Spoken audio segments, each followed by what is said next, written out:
नमस्कार, मेरे YouTube channel पर आपका स्वागत है। आज मैं आप लोगों को पुरुषोत्तम मास का 14वां अध्याय सुना रही हूँ। श्री गणेशाय नमः। श्री नारायण बोले, राजा इसी प्रकार चिंताग्रस्त रहता था कि एक समय वाल्मीकि ऋषि उसके यहाँ आए। राजा ने जल्दी से उठकर भक्ति सहित उनके चरणों में नमस्कार किया। तब वाल्मीकि ऋषि राजा को शांत देखकर कहने लगे, हे राजन, तेरे मन में जो कुछ भी चिंता हो वह तुम बिना संकोच कहो। क्या बात है? दृढ़धनवा ने कहा, महाराज, आपके चरणों की कृपा से सब सुख है, परंतु हे ब्राह्मण, एक बड़ा भारी संदेह मेरे मन में है। सो उस वन के तोते के मुख से लगे हुए शूल को आप दूर करिए। वाल्मीकि ऋषि राजा के यहाँ वचन सुन बोले, हे राजन, पूर्व जन्म में तुम द्रविड़ देश में ब्राह्मण के घर में ताम्रपाणी के किनारे उत्पन्न हुए थे। सुदेव तुम्हारा नाम था।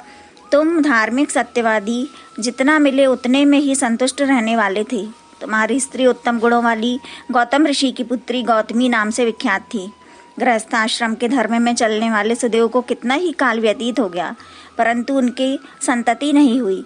एक दिन आसन पर बैठा हुआ अपनी स्त्री से सेवा कराता हुआ थका हुआ वह ब्राह्मण कहने लगा, हे सुंदरी, संसार में पुत्र से परे कोई सुख नहीं, क्योंकि तप दान से उत्पन्न पुत्र परलोक में सुख देते हैं। शुद्ध वंश में उत्पन्न हुई संतति इस लोक और परलोक में सुख देती है। उस श्रेष्ठ संतति को मैं प्राप्त न कर सका तो मेरा जीना ही वृथा है। मैंने उसे वैदांत्यन नहीं कराया, न उसका विवाह आदि किया, अतः मेरा जन्म वृथा है। इसलिए मेरी मृत्यु शीघ्र ही हो जाए तो अच्छा है। मुझको आयु प्रिय नहीं। इस प्रकार अपने पति के वचनों को सुनकर उस सुंदरी के मन में अत्यंत दुख हुआ और बोली, हे प्राणेश्वर, ऐसे तुच्छ वाक्य मत कहो। तुम्हारे जैसे वैष्णव शूरवीर कभी निराश नहीं होते।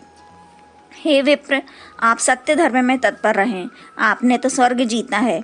पुत्र की इच्छा है तो हरि जगन्नाथ की आराधना करो। वह ब्राह्मण श्रेष्ठ अपनी धर्मपत्नी के ऐसे वचन सुनकर निश्चय के साथ ताम्रपर्णी नदी के किनारे चला गया। वहां जाकर पुण्य तीर्थ में स्नान कर महाभयंकर तप करने लगा। ऐसे उस तपोनिधि के 4000 वर्ष बीत गए। हे ब्राह्मण, उसके तप से त्रिलोकी कांप उठी। सुदेव का महाउग्र तप देखकर बड़े वेग से गरुड़ पर चढ़कर भक्तवत्सल श्री भगवान प्रकट हुए। श्री नारायण बोले, हे नारद जी, नवीन मेघ के समान चतुर्भुज, जगत के पालन करने में समर्थ उन मुरारी के आनंदित मुख को देखकर बड़े हर्ष के साथ सुदेव ब्राह्मण ने मुकुंद को साष्टांग नमस्कार